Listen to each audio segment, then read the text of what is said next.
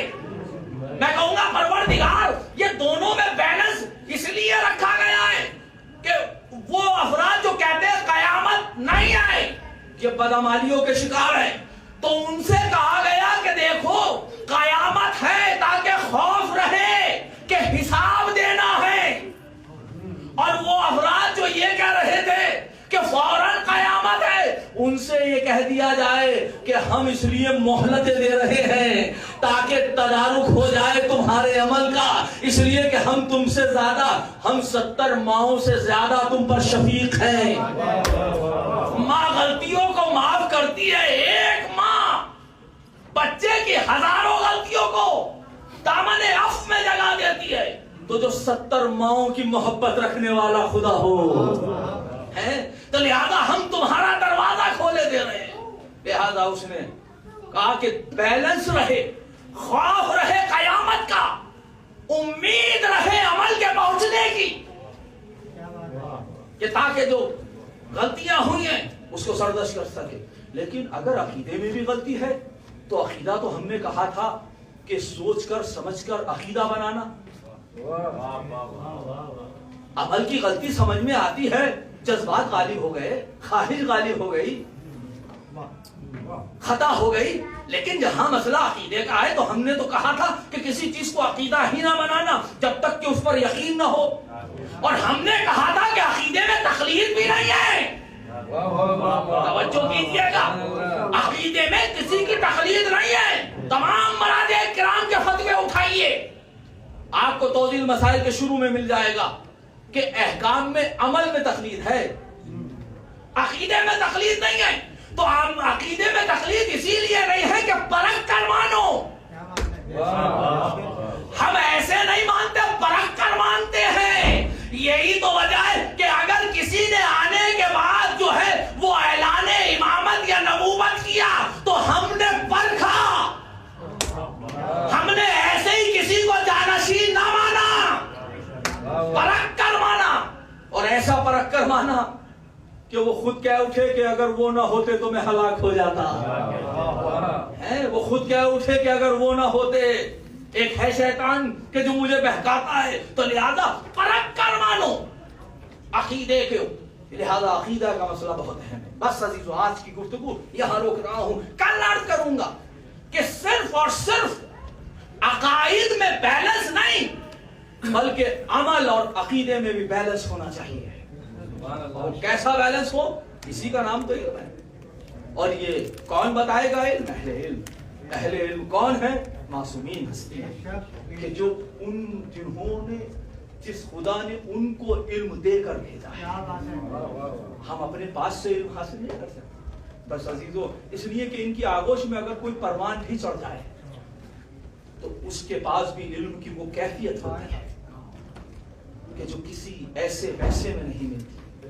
کاروان چل رہا ہے، حسین راستے میں ہے، منزل شراف آئی، غنود کی تاری ہوئی، ایک مرتبہ جیسے غنود کی سے فارغ ہوئے،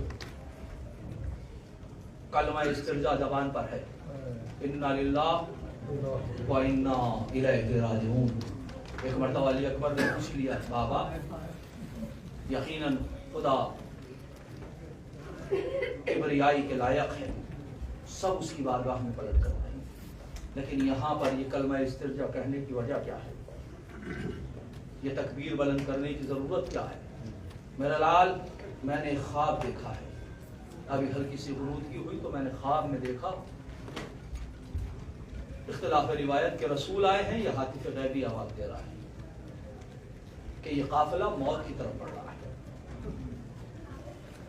علی اکبر نے سوال کیا السنا علی الحق، کیا ہم حق پر نہیں ہیں؟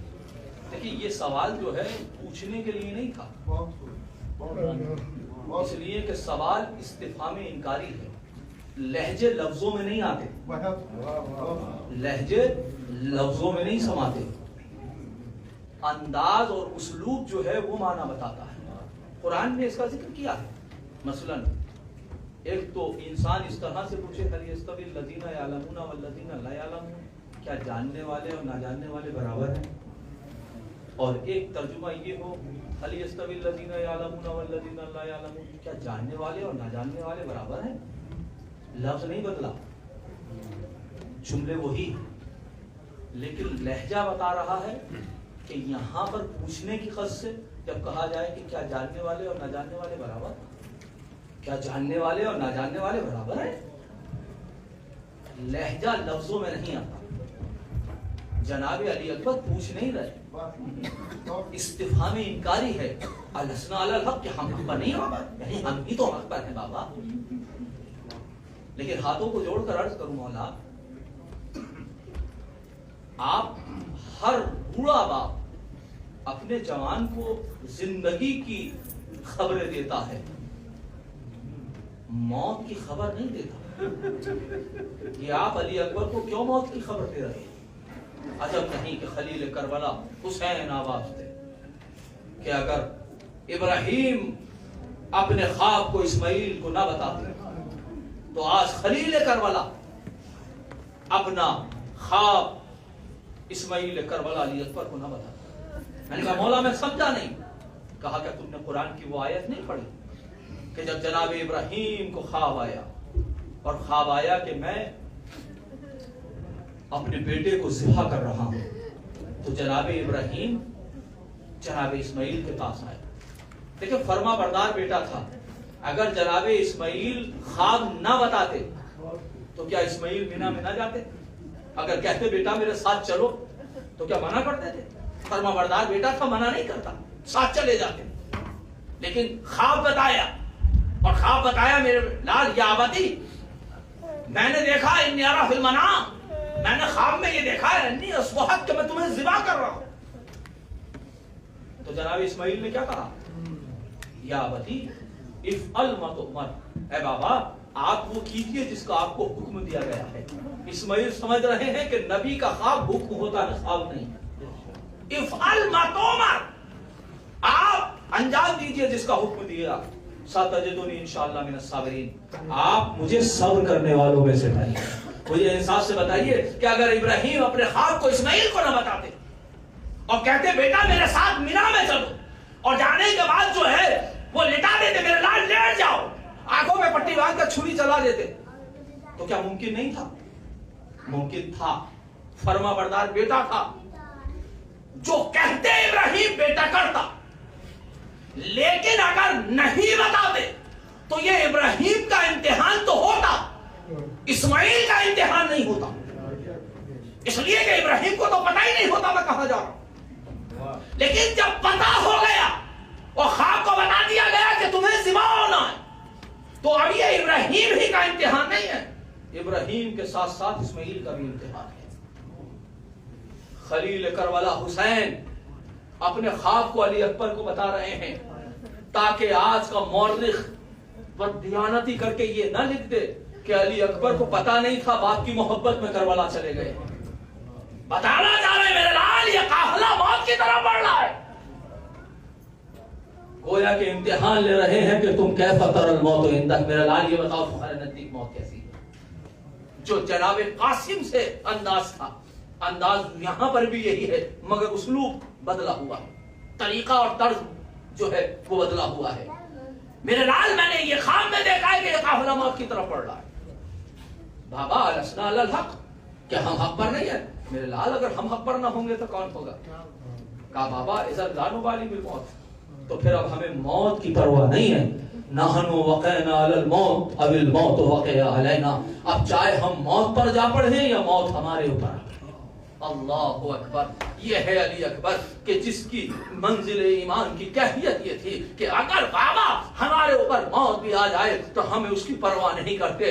ایمان جناب علی اکبر نے جملہ کہا، وقت کم ہے ورنہ میں تفصیلات بیان کرتا. جملے کی سنگینی کو محسوس کریں. کہہ سکتے تھے بابا ہمیں موت کا ڈر نہیں ہے، یہ کافی تھا کہنا.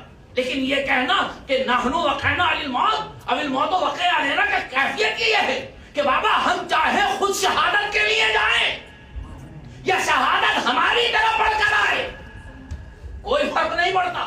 اگر ہم آپ پر جان قربان کر رہے ہیں تو اس سے بہتر کوئی موت نہیں ہو سکتی. لیجیے اب وہ کیفیت آ گئی کہ ایک مرتبہ جوان بیٹا، خدا آپ کے جوانوں کو سلامت رکھے.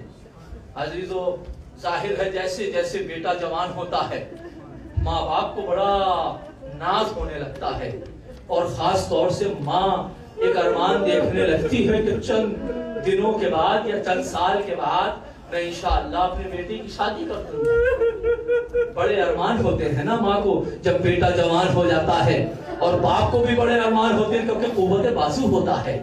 اللہ اللہ. لیکن کیا ام لیلا کو کوئی خواہش نہ تھی؟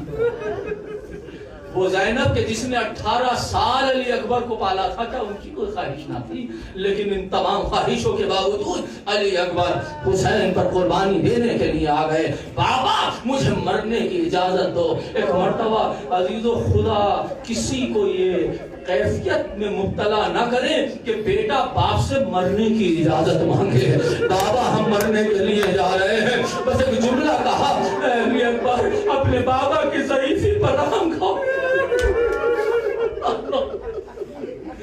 اے علی اکبر تمہاری پھوپھی نے تم کو 18 سال پالا ہے میرے لال. پہلے اپنی پھوپھی سے اجازت لو اور میرے لال اپنی ماں سے اجازت لو. علی اکبر گئے. مجھے نہیں معلوم کہ لیلا نے کیسے اجازت دی، لیکن ہاں تاریخ نے لکھا کہ جب زینب کے خیموں کی طرف گئے، اب جیسے خیمے میں داخل ہوئے زینب کھڑی ہے. ایک مرتبہ کہا میرے لال علی اکبر بیٹھ جاؤ. سلام کیا، جواب سلام دیا. بیٹا کیوں آئے ہو؟ پھوپھی اماں آپ سے رخصت آخر کے لیے آئے. زینب نے ایک جملہ کہا میرے لال کیا 18 سال زینب نے اسی لیے پالا؟ زینب نے کیا 18 سال اس لیے پالا تھا؟ پھوپھی اماں آپ اجازت دے دیجئے. بیٹا میرا دل نہیں ہوتا، میں تمہیں کیسے یہ کہوں کہ خدا حافظ جاؤ چلے جاؤ مرنے کے لیے. آواز دی پھوپھی اماں اگر آپ اجازت نہیں دیتی تو ایک سوال کا جواب دے دیجئے. بس دل سنیے گا، جی بھر کے گھرسا لے لیجئے گا. تو کیا کہا؟ اے میرے لال علی اکبر تم نے کبھی میرے لال کچھ مانگا نہیں، لیکن آج زینب سے کوئی ایسا سوال نہ کر لینا جو زینب حالت غربت میں پورا نہ کر سکے. نہیں میں ایک سوال کرنا چاہتا ہوں. پھوپھی اماں مجھے یہ بتائیے کہ آپ کی نظر میں حسین زیادہ عزیز ہے یا علی اکبر زیادہ عزیز ہے؟ بس اتنا سننا تھا. زینب کا بدل نہ گیا. آواز یہ علی اکبر، ارے کیسی باتیں کرتے ہو؟ ارے ہزاروں علی اکبر میرے بعد آئے حسین پر. کیا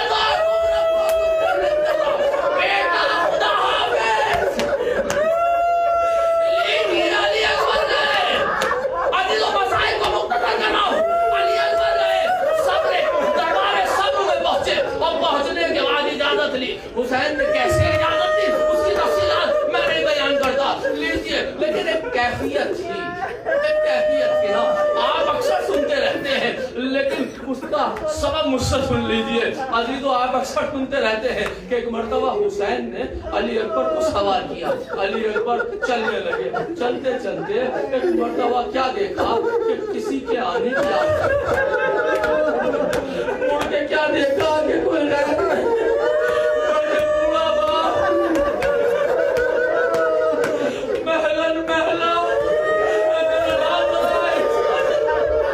بس ایک مرتبہ جیسے ہی دیکھا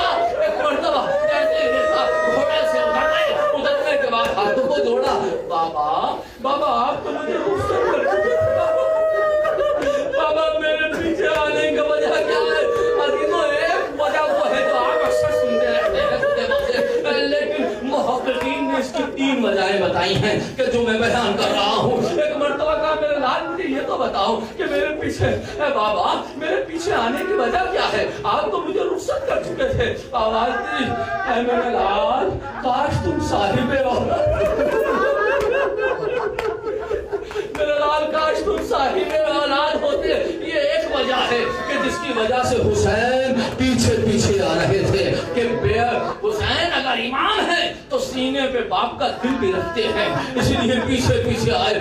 دوسری وجہ یہ تھی کہ حسین نے کسی شہید کو جب بھیجا ہے میدان کارزار میں تو حسین نے یہ جملے نہیں کہے, مگر جب علی اکبر کو بھیجا تو آسمان کی طرف رک کر ایک جملہ کہا, اللہم اشہد علی ہؤلاء القوم. پروردگار اب گواہ رہنا تیری بارگاہ میں وہ جا رہا ہے کہ جو ہم شبیہ رسول ہے سیرت اور صورت اور رفتار و گفتار کے اعتبار سے. اور جب اذا کننا اشتقنا الی زیارت نبی, اور جب ہم تیرے نبی کی زیارت کے مشتاق ہوتے تھے تو علی اکبر کو دیکھ لیا کرتے تھے. یہ علی اکبر اس لیے جا رہے ہیں تاکہ بیٹے کے ساتھ شبیہ رسالت کی اتباع کر لیں, پیچھے پیچھے چل رہے ہیں. اور تیسری کیفیت یہ ہے کہ کیونکہ علی اکبر حسین کا بیٹا ہے اور حسین کی خاص قربانی ہے, اور قربانی کے لیے مستحب ہے کہ جو قربانی پیش کر رہا ہو وہ تعصی میں قربانی کے پیچھے پیچھے چلے. اللہ اکبر. مجھے نہیں معلوم کہ حسین کے ذہن میں کیا بات تھی, لیکن جو مختل کے جملے ہیں وہ یہ آپ اکثر سنتے رہتے ہیں, اے میرے لال, اے میرے لال, اے میرے لال کاش تم صاحب اولاد ہوتے تو تمہیں باپ کے احساس ہوتا. لیکن ہاں ایک جملے سے اندازہ ہوتا ہے جب کہتے ہیں نا میرے لال چلو خدا حافظ, لیکن جب تک تمہارا میرا آمنا سامنا رہے مڑ مڑ کے دیکھتے رہنا. مجھے نہیں معلوم کہ بیٹے کو دیکھنے کا اشتیاق تھا یا شبیہ رسالت کی جزاکم ربکم خیر الجزا. خدا آپ کے ہم میرا رائے لیجیے. علی اکبر گئے, جانے کے بعد میں بنا جنگ کی, اور ایک مرتبہ یہ انفرادیت ہے جناب علی اکبر کی کہ کربلا کا کوئی بھی شہید, کربلا کا کوئی شہید ایسا نہیں ہے کہ جس نے مدد کے لیے نہ پکارا, مگر علی اکبر وہ ہیں جنہوں نے مدد کے لیے نہیں پکارا. اور اگر سلام بھی کہا ہے, اگر سلام بھی کہا ہے, اگر سلام بھی کہا ہے تو اس انداز سے سلام کہا ہے کہ جیسے وعلیکم منی السلام, میرا آخری سلام قبول کیجیے.